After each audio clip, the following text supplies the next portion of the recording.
வணக்கம் அன்பர்களே. அஸ்ட்ரோசிரி சேனல் வாயிலாக நான் உங்கள் அஸ்ட்ராலஜர் டாக்டர் சதீஷ். ரிஷப ராசி அன்பர்களே, இந்த டிசம்பர் மாதம் எப்படி இருக்கும், என்ன பலனை தரும் அப்படின்னு பார்க்கும் பொழுது, உங்க ராசிநாதன் என்று சொல்லக்கூடிய சுக்கிர பகவான் 9ஆம் இடம் என்று சொல்லக்கூடிய பாக்கியஸ்தானத்தில் இருப்பது அனைத்து விதத்திலும் மேன்மை தரக்கூடிய ஒரு நல்ல மாதம். ராசிநாதன் 9ஆம் இடம் என்பது பாக்கியஸ்தானம். அந்த பாக்கியஸ்தானத்தின் அதிபதியாக இருக்கக்கூடிய சனி பகவான் ஆட்சி பலம், மூல திரிகோண பலம் பெற்று வலிமையாக இருக்கக்கூடிய தன்மை. அப்போ உங்க ராசிநாதன் வலிமை பெறுகிறது. உங்க ராசியிலேயே குரு பகவான் அமர்ந்திருக்கார். குரு என்பது உங்களுக்கு 8க்குரியவன், அட்டமாதிபதியாக இருந்தாலும் 11க்குரியவன் லாபஸ்தானத்தின் அதிபதியாக அமர்ந்து உங்களுடைய ராசியிலே இருக்கார். அப்ப ராசி என்பது திக்பலத்துடன் அங்கு குரு இருக்கார். அப்ப என்ன, உங்க எண்ணங்கள், செயல்கள், சிந்தனைகள் நன்றாகத்தான் இருக்கும். என்ன, சில வகை சமயத்தில் எதிர்மறை எண்ணங்கள், நெகட்டிவ் தாட்ஸ் வரும். இது நடக்குமா, நடக்காதா, இது ஆயிருமா, அதாயிருமா அப்படிங்கிற ஒரு பயம் கலந்த ஒரு நெகட்டிவ் உணர்வுகள் வரும். ஆனால் அது பாதிப்பை ஏற்படுத்த போவதில்லை. உங்களுடைய எண்ணங்கள், செயல்கள், சிந்தனைகள் சிறப்பு பெறும்ங்கிறதுல மாற்று கருத்தே கிடையாது. சரி, பொருளாதாரம் சார்ந்த விஷயங்கள் சிறப்பு பெறுமா அப்படின்னு நீங்க கேட்டீங்கன்னா, 2ஆம் அதிபதியை பார்க்கணும். அந்த 2ஆம் அதிபதியும் குருவும் பார்க்கணும். 2ஆம் அதிபதி எங்க இருக்கார்? 7ஆம் இடம் என்று சொல்லக்கூடிய திருமணஸ்தானத்தில் அமர்ந்து குருவினுடைய பார்வை பெற்றிருக்கிறது. யோகம்தான் உங்களுக்கு. அப்போ தன காரகனான குரு பகவான் தனஸ்தானத்தின் அதிபதியாக இருக்கக்கூடிய புதனை பார்ப்பது உங்களுக்கு கூடுதல் சிறப்பு.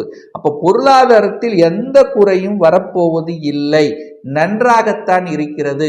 ஆனா என்ன, வக்ர நிலையில் இருக்கிறதுனால என்ன, கொஞ்சம் கோபம், கொஞ்சம் ஆக்ரோஷம், இந்த மாதிரியான தன்மையை அது கொடுக்கும். மற்றபடி பெரிய பாதிப்பை ஏற்படுத்துமா அப்படின்னா இல்லை. தனம், பொருளாதாரம் சார்ந்த விஷயத்தில் சிறப்பு பெறும். ஆனால் தனத்தை கையாளுகின்ற விஷயத்தில் கொஞ்சம் கவனம், எச்சரிக்கையோடு இருந்தாலே போதும். மற்றபடி பெரிய பாதிப்பை ஒன்றும் ஏற்படுத்த போவதில்லை. குழந்தைகள் சார்ந்த விஷயங்கள், குழந்தைகள் நலன் சார்ந்த விஷயங்கள் எப்படி இருக்கும் அப்படின்னு பார்க்கும் பொழுது, இந்த டிசம்பர் மாதம் ரிஷபராசி என்பவர்களுக்கு 5ஆம் இடத்தை பார்க்கணும். 5ஆம் இடத்தை குருவினுடைய பார்வை இருக்கு. குரு எந்த இடத்தை பார்க்கிறாரோ அந்த இடத்தில் புனிதம் அடையும் அப்படிங்கிற அமைப்பு. அப்போ குரு 5ஆம் இடத்தை பார்க்கிற போது குழந்தை செல்வத்தின் மூலமாக நல்லவைகள் நடக்கக்கூடிய தன்மை. குழந்தை பாக்கியம் இல்லாத இந்த ரிஷபராசி அன்பர்களுக்கு குழந்தை பாக்கியம் இந்த மாதம் உங்களுக்கு கிடைக்க பெறுகிறது அப்படின்னு சொல்லலாம். ஏன் சொல்றேன்னா, குழந்தை காரக கிரகமான குரு பகவான் குழந்தை ஸ்தானம் என்று சொல்லக்கூடிய 5ஆம் இடத்தை பார்ப்பதாலும், குழந்தை ஸ்தானத்தின் அதிபதியாக இருக்கக்கூடிய புதன் பகவானையும் அந்த குரு பகவான் பார்க்கிறார். அப்போ அந்த 2 இடத்தை பார்க்கறதுனால குழந்தை பாக்கியம் என்பது நிச்சயமாக கிட்டும். இந்த ரிஷபராசி என்பர்கள் நிச்சயமாக உண்டு அப்படிங்கிறத ஸ்ட்ராங்கா சொல்லலாம் இந்த மாதம். சரி, அதே சமயத்தில் பூர்வ புண்ணியம் சார்ந்த விஷயங்கள் பலப்பட போகிறது. நன்றாக, அதாவது 5ஆம் இடம் என்பது பதவி கொடுக்கக்கூடிய ஒரு இடம்தான். இப்போ பதவி கிடைக்க போகிறது. பூர்வீகம் நன்றாக இருக்க போகிறது.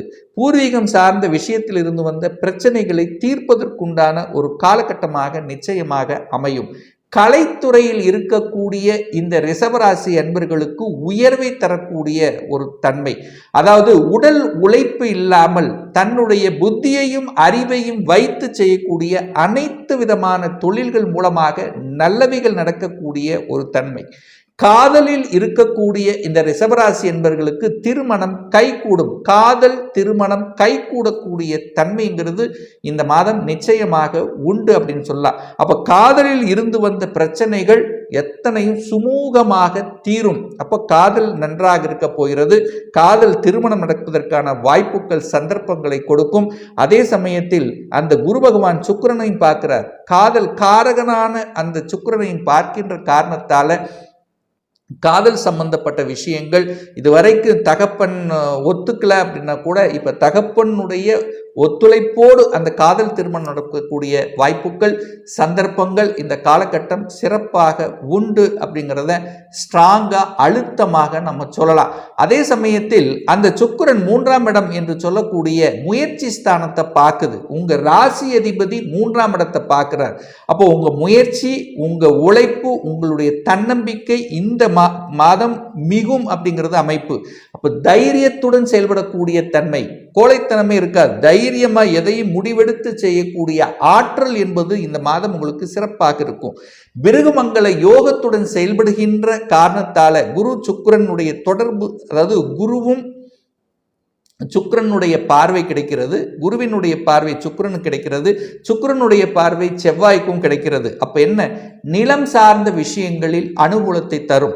ஒரு வீடு, வண்டி, வாகனம், இந்த மாதிரி அசையும் அசையா சொத்துக்கள் வாங்கக்கூடிய யோகம் இருக்கான்னா இந்த மாதம் ரிஷபராசினருக்கு முழுமையாக கிடைக்கும். வீட்டுக்காக அலைந்து திரிந்தவர்கள், ஒரு கட்டின வீட்டை வாங்கணும் அல்லது ஒரு வீடு கட்டணும் அப்படிங்கிற எண்ணத்தில் இருப்பவர்களுக்கு அந்த எண்ணம் ஈடாகக்கூடிய தன்மை. என சுக்கிரன் செவ்வாயை பார்த்து சுபத்துவப்படுத்தப்படுகிறது அப்படின்னு நம்ம எடுத்துக்கலாம். அதே சமயத்தில் பார்த்தீங்கன்னா 4க்குரியவனான அந்த சூரியன் 7ஆம் இடத்தில் அமர்ந்து கொண்டு குருவினுடைய பார்வை பெறுகிறது. அப்ப குருவும் சூரியனும் இணைந்து சிவராஜ யோகத்துடனும் இருக்கிறது. ஸோ இந்த மாதம் பார்க்கும் பொழுது ரிஷபராசி என்பவர்கள் தொட்டது துளங்கக்கூடிய, நினைத்த காரியங்களில் ஜெயமாகக்கூடிய, அரசு காரியங்களில் வெற்றியடையக்கூடிய, அரசு எக்ஸாம் சார்ந்த விஷயத்தில் நல்லவைகள் நடக்கக்கூடிய, இந்த மாதிரி அதாவது அரசு காரியங்களில் ஜெயமாகக்கூடிய அத்தனை அம்சங்களும் உங்க முயற்சியால வெற்றியடையக்கூடிய வாய்ப்புகள் இந்த மாதம் நிச்சயமாக உருவாக்கும். என கடந்த மாதத்தில் பார்த்தீங்கன்னா சூரியன் 6ஆம் இடத்தில் அமர்ந்து நீச்சமாக இருந்து அந்த காரியங்கள், அரசு காரியங்கள் தொய்வு ஏற்பட்டிருந்தது அல்லவா. இந்த மாதம் அத்தனையும் சரியாக கூடிய வாய்ப்புகளையும் சந்தர்ப்பங்களையும் நிச்சயமாக உருவாக்கும். அதே சமயத்தில் இந்த 15ஆம் தேதிக்கு அப்புறம் மட்டும் பார்த்தீங்கன்னா 4க்குரியவன் 8ல போய் மறைகிறதுனால தாயினுடைய உடல்நலம் சார்ந்த விஷயத்தில் மட்டும் கொஞ்சம் கண்ணும் கருத்துமாக இருந்து விட்டால், தாய் சார்ந்த விஷயம், தாய் வர்க்கம் சார்ந்த விஷயத்தில் கொஞ்சம் கவனமாக இருக்கணும் அப்படிங்கிறத ஞாபகத்தில் வைத்துக் கொள்ளுங்கள். தந்தையின் மூலமாக நல்லவைகள் நடக்கக்கூடிய வாய்ப்புகள், சந்தர்ப்பங்கள் இந்த காலகட்டம் உண்டு. தந்தையால ஒரு காரியம், நல்ல காரியம் நடப்பதற்கான வாய்ப்புகள், திருமணம் சம்பந்தப்பட்ட அனைத்து விதமான சுப காரியங்கள் செய்வதற்கு உகந்த காலகட்டமாக நிச்சயமாக அமையும். ஏன்னா இந்த களத்திர காரகன் என்கின்ற கிரகம் சுக்கிரன். அந்த சுக்கிரனை குரு பார்க்கிறார், நல்லது. அந்த குரு 7ஆம் இடத்தை பார்க்குது. அப்போ திருமண விஷயங்கள் நடந்தேறக்கூடிய சந்தர்ப்ப சூழ்நிலைகள். ஏன்னா கடந்த மாதம் பார்த்தீங்கன்னா சுக்கிரன் 8ஆம் இடத்தில் உட்கார்ந்திருந்தார், களத்திரக்காரகன் 8ல் அமர்ந்திருந்தார். அப்போ ஒரு தடையை கொடுத்தது, ஒரு தாமதத்தை கொடுத்தது, ஒரு வரன் செட் ஆகலை, இந்த மாதிரியான ஒரு தடை கொடுத்து கொண்டிருந்த இந்த ரிஷபராசி என்பவர்களுக்கு இப்போ அந்த தடைகள் விலக இருக்கிறது அப்படிங்கிறத ஸ்ட்ராங்கா நம்ம எடுத்துக்கலாம். தொழில் சார்ந்த விஷயங்கள் எப்படி இருக்கும்? 10ஆம் இடத்து அதிபதி 10ஆம் இடத்திலேயே ஆட்சி பலத்தோட வலிமையா உட்கார்ந்திருக்கார். அப்ப தொழில் ஸ்தானாதிபதி வலிமையா உட்கார்ந்திருக்கார். அப்ப தொழிலில் காலூன்றக்கூடிய தன்மை இருக்கிறது. அப்ப தொழிலில் இருந்து வந்த தடைகள், என கடந்த சில மாதங்களாக வக்ர நிலையில் அமர்ந்து கொண்டு ஒரு சில குழப்பத்தை கொடுத்து கொண்டிருந்தது, சில தடைகளை கொடுத்து கொண்டிருந்தது, தொழிலுக்காக எடுத்துக்கொண்டிருந்த சில முயற்சிகள் தடையாக இருந்தது.